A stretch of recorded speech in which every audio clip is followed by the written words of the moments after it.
member for Rigo Ano Pala and Minister for National Planning, a former lawyer and former clerk of Parliament, gives his perspective about the Parliament on its 41st anniversary. He advocates respect for each other and unity as the key element for a country that is culturally diverse. Take a listen to him. I too want to join all those members, two members who have stood up to congratulate the Papua New Guinea, congratulate members of Parliament for taking the time to debate on this 41st year of the life of this Parliament. Mr. Speaker, I know we have been given only 10 minutes to speak on a matter that is so important that it's a little unfair. But anyway, you allowed us to speak for 10 minutes, so I will speak on one or two things. I'm sure this Parliament is full of history. This Parliament is, in a way, the history of Papua New Guinea. It is also the story of every member of Parliament who ever represented their people, both present and both gone. So those members who are not present here, their stories, their legend, and their spirit still exist in this Parliament. But Mr. Speaker, in 1975, we adopted the Constitution. And when you read our Constitution, it is the most complex Constitution in the world. The expert lawyers, smart lawyers will confirm that it is the most complex Constitution on this planet. It is so thick.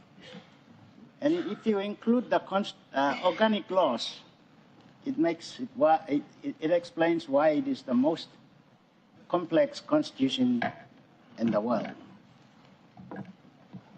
But when you remember at 1975, all our leaders were not as educated as all of you. They were real leaders that came from the village. But they gave us something so complex, so important, and in many ways so mysterious. Even the academics are trying to understand how they came up with that Constitution. So as we sit here on this day and allowed to speak for 10 minutes on something so big and so fundamental, we need to realize that we need to come back to this issue sometime in the future and sit down and discuss in detail so that we can understand where we came from and where we are now and where we are going. Because at independence, they gave us this document and they were uneducated, almost uneducated, not educated all of you. But it has served us well. It gave us the fundamentals of how to run a country for a very young country that did not have much experience in the area of democracy and in the area of governing. And we've done very well because after almost 50 years, we are still here. We are still here and we still have a democracy. But when you look at the Constitution, you will understand why we are still here. And because I have only 10 minutes to talk, I will only talk about one or two things that not even the Constitution talks about. And not even documents have been written on why it is so important, but that's something that holds us together as a nation and as leaders. You see, when you look at complex Constitution, you read and read and read.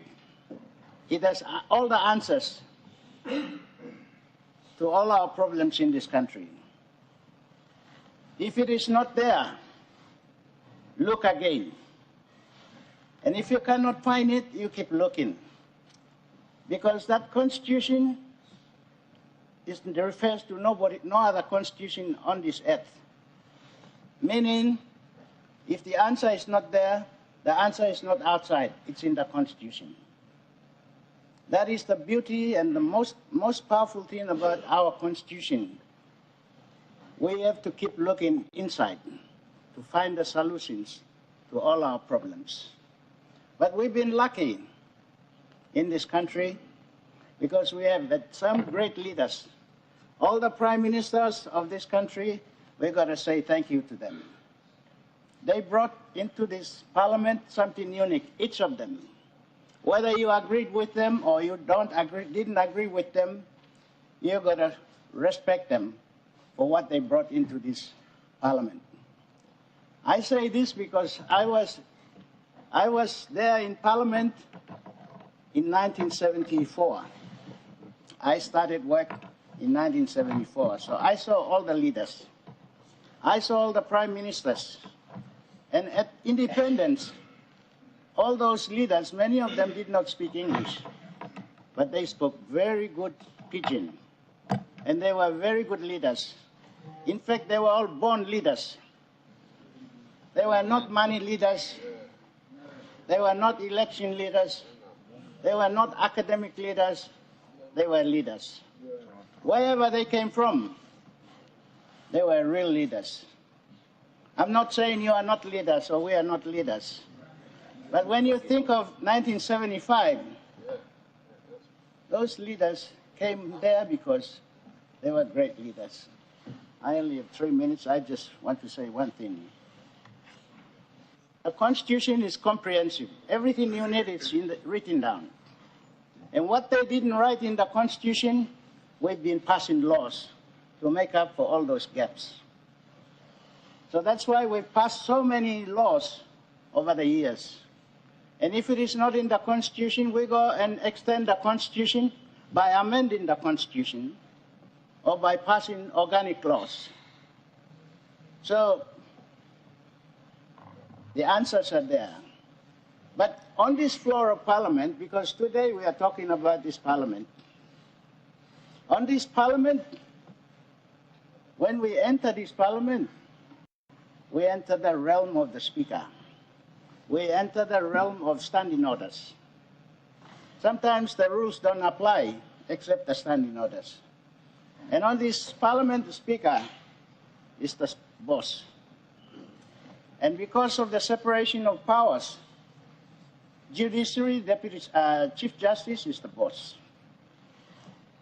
In the executive, Prime Minister is the boss. But on the floor of Parliament, Speaker is the boss.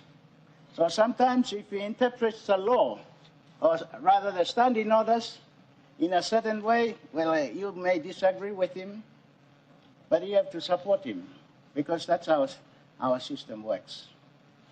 So when you read all those things, the Constitution, the laws, and the regulations, everything has been written. But there is something that has not been written that holds this Parliament together. And that is, when the Speaker makes the ruling, you must respect him. That respect is not in the rules. It's not written, it's not in the Constitution, but it is the custom of this Parliament. So that binds us together. Our foundation is respect for not only the rules of the law and the respect for the decisions of the Speaker, but respect for each other. Because while we are here, we may disagree with each other, we may disagree with the interpretation of the laws, but we must respect each other. Because when the nation is watching, it is watching the whole nation in one place. Because I'm from Rigo, Sepuka is from above. We are all different. In this country, the most common thing we have is we are all different. For our unity, for our progress, we need to respect the fact that we are all different. And for us to be united, we need to respect each other. We bring that very thing onto the floor of Parliament. And today, on the 41st anniversary, we need to agree and acknowledge that the respect for each other, respect for the Constitution, respect for our people is the thing that binds us together.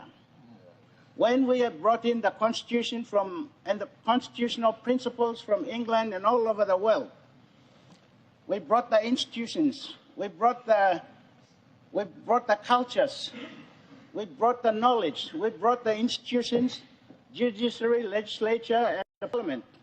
We brought all those things, but we never brought one thing. We didn't bring the cultures on which those laws were based. And those culture, they were left behind in England, America, Western world. We just brought the laws. But today, we must have that culture to back up. And our culture is respect for one another. And on the 41st anniversary, that's what binds us together. Whether we agree with each other, disagree with each other, fight each other, we must have one thing. On the floor of Parliament, our uniqueness must be respected. Our differences must be respected. Because the whole nation is different. We survive on the foundation of respect for one another. Thank you, Mr. Speaker.